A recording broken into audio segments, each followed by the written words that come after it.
มาตรงนั้นมีไดโนเสาร์ตรงนี้ก็เหมือนกันเราเคยมาที่นี่เลยไม่ได้แย่งขนมน้องกินอีกแล้วก็ยากเท่าไหร่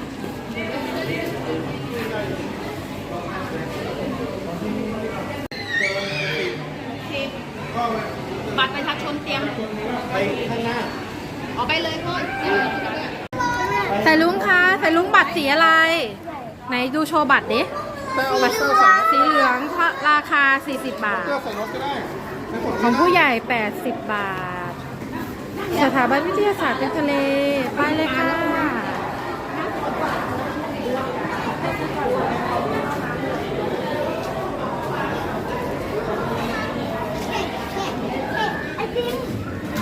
ไปเด็กๆเร็ว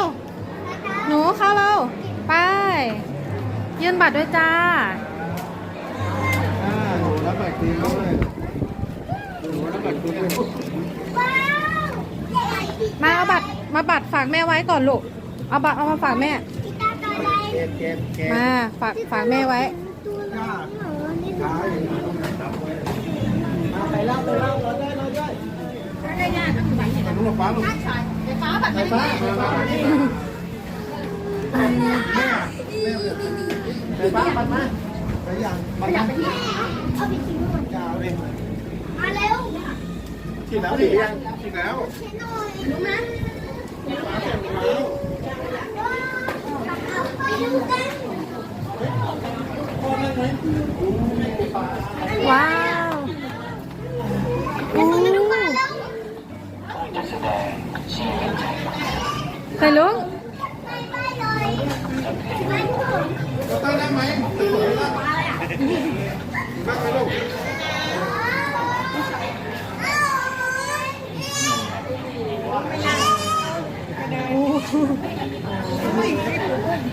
เอารถเปล่าเขาให้ผูกไม่เอาไม่มีจะได้เข็นไม่เอาไม่ติดเข็นแม่เอาแม่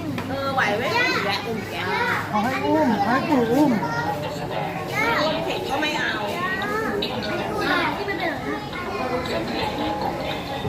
เข็นได้เนี้ยนะกีต้าเห็นปลาไหมอ่ะ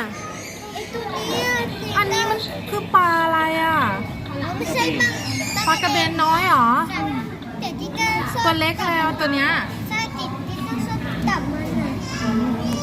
บได้เอาบัตรมาเก็บกับแม่ไหม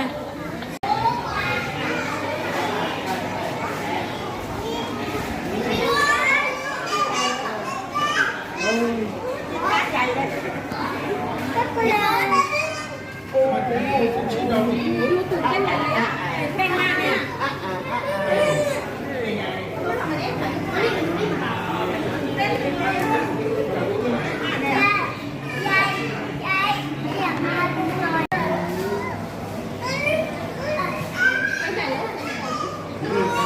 มีหลายแม่ก็พูดเลยใช่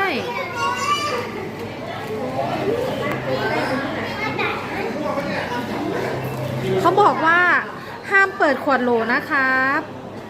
ดูได้เฉยนี่แมงกะพรุนอะไรเนี่ยอันนี้คือแมงกะพรุน ไม่ได้ ตัวเล็กที่เราจับไม่ได้มันคือแมงกะพรุนอะไรอ่ะแมงกะพรุนปลาปวนอันนี้แมงกะพรุนหนังอันนี้แมงกะพรุนปลาปวนตัวใหญ่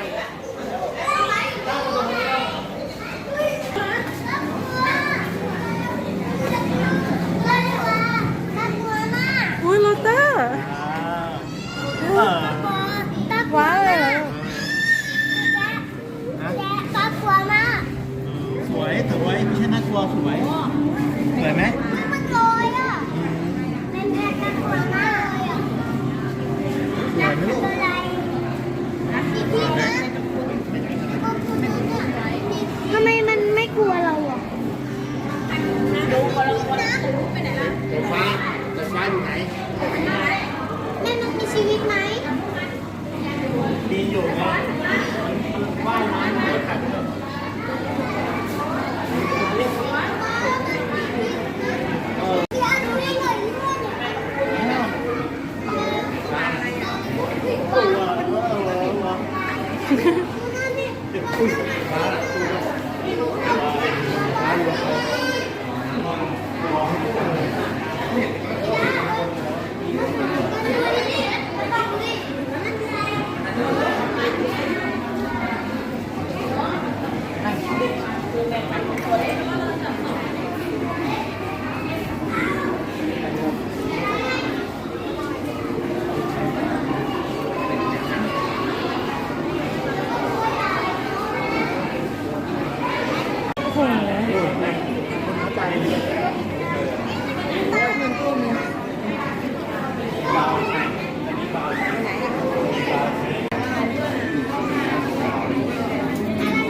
ร็ว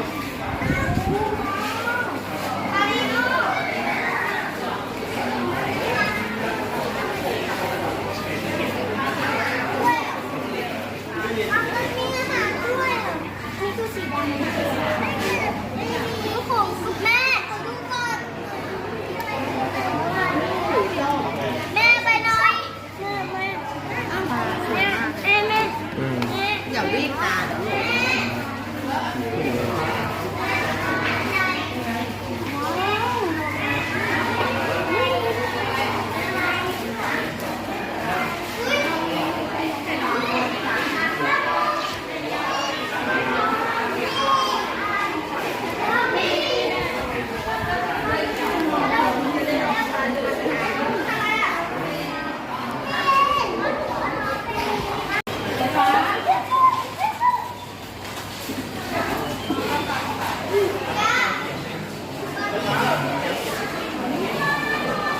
ว้าว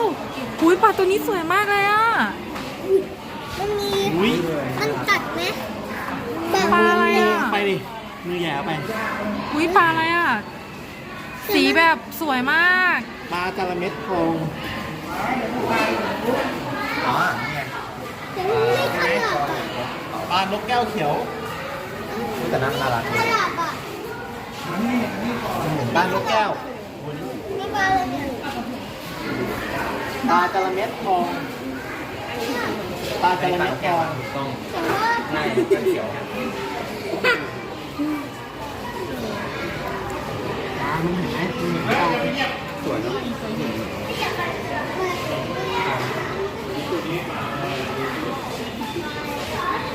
กีตาร์ไม่บายปลาก่อน ไปแล้วนะ บาย อุ้ยมันเลยนี่พี่ปิดอ่ะปลา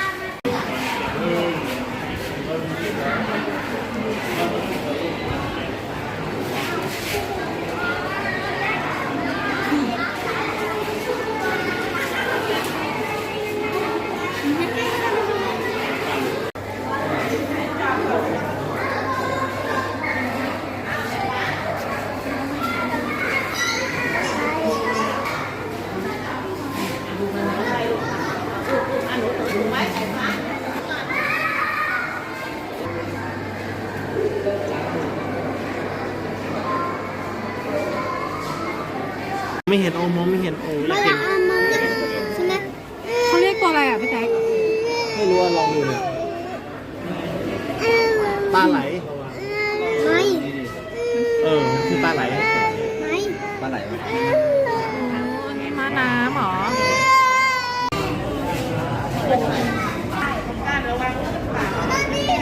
อู้ดูขึ้นไปลูกขึ้นไปเลยเหยียบนี่เหยียบตรงนี้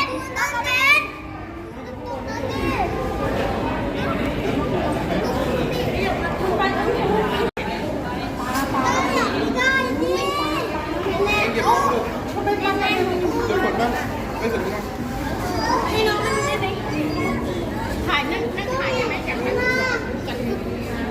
น้องไม่อยากรู้ ตัวใหญ่มาก อู้ปลาฉลามนี่นี่นี่นี่เฮ้ยปลาฉลาม โอ้ยกีตาร์ตัวนั้น มาแล้วล่ะ ปลาตัวไซส์ใหญ่เลยอ่ะโอ้ยนี่เหมือนปลาฉลามเลยใช่ไหม ปลาฉลาม โอ้ยปลาฉลาม กัดแล้วมาแล้วปลาตัวนั้นมันกัดแล้วปลาฉลามตัวใหญ่ตรงนั้นอ่ะมันกัดแล้วปลาฉลามแม่โดนแม่กัดแม่หน่อย ครับ กัดมันก็กัดทำไมจะเอาเ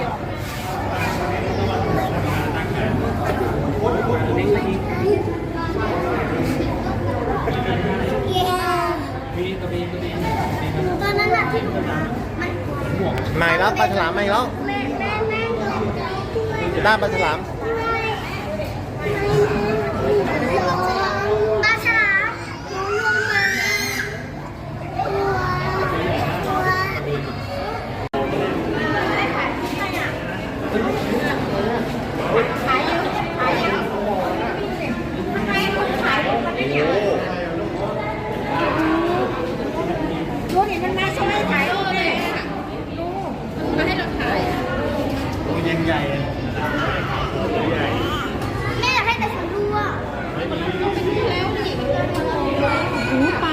เตอร์ปลา แค่มานั่งถ่ายไม่ให้ถ่ายรูปรู้จักโชว์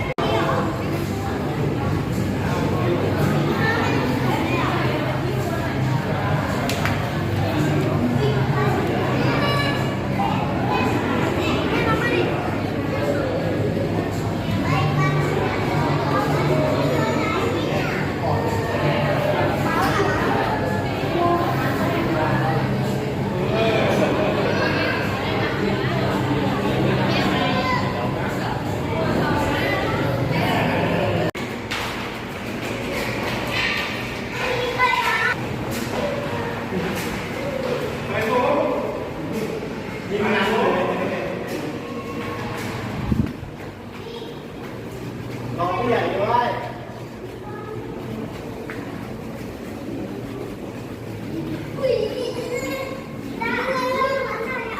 ปลาชนาดปลาฉลามวานปลาฉลามวานปลากระเบนลาหูปลาฉลามเสือ เ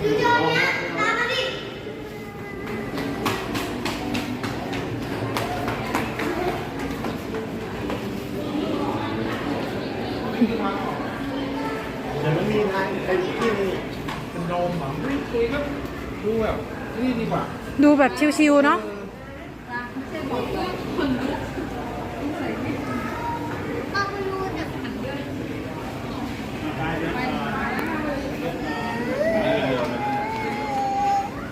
เอาไปปูทีใกล้ๆเลยอ่ะ ไหนอ่ะ จกกินได้เลย อืม ไฟฟ้า โอ้โห เนี่ยอยู่ตรงนี้ด้วยเนี่ยจับมาลูก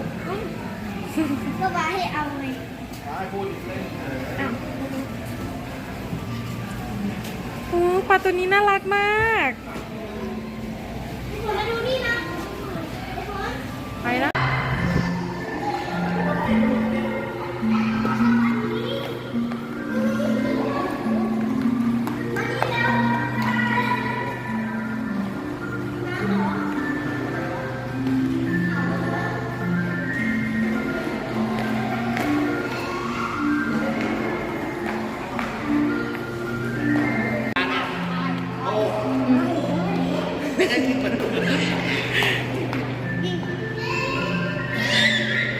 เดินวนกัน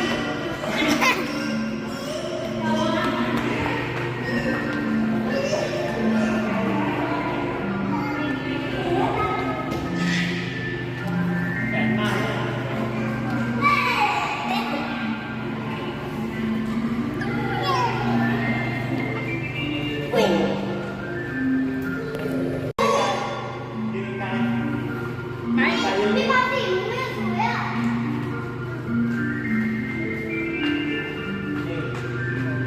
อย่าบังเร็วบัง อ๋อใส่ขนบังหรือเปล่า อันนี้น่ารักอ่ะไอ้สวย กีตาร์คนนี้ ลงไป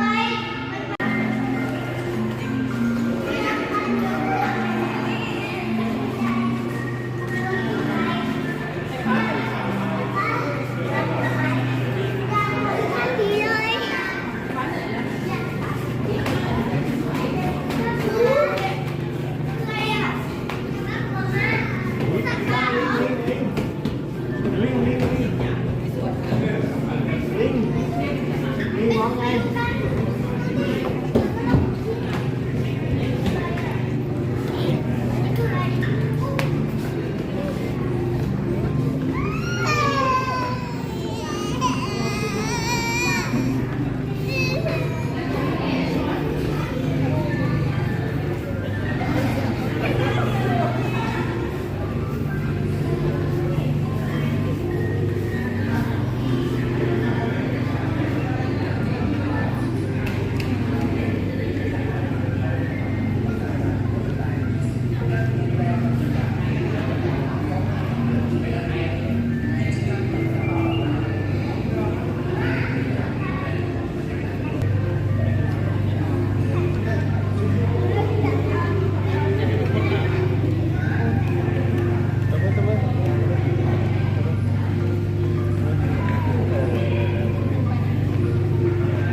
ไปดำน้ำอ่ะ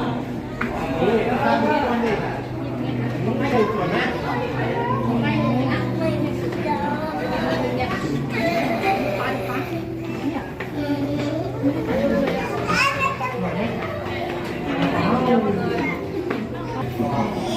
ถ้าดูมันเนี่ย